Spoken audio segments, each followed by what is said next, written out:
সর্বশক্তিমান আল্লাহর নামে সশ্রদ্ধ চিত্তে শপথ করিতেছি যে আমি গণপ্রজাতন্ত্রী বাংলাদেশ ও বাংলাদেশের সংবিধান এবং রাষ্ট্রপতির প্রতি অকৃত্রিম বিশ্বস্ততা ও আনুগত্য পোষণ করিব। আমি আমার অপরিহার্য কর্তব্য মনে করিয়া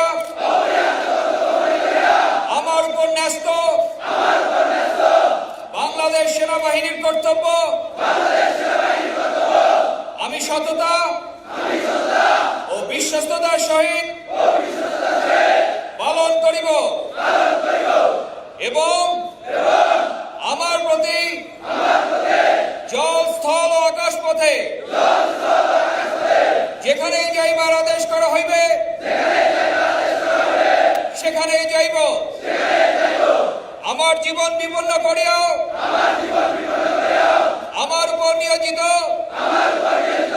কর্তব্যরত যে কোনো ঊর্ধ্বতন কর্মকর্তার আদেশ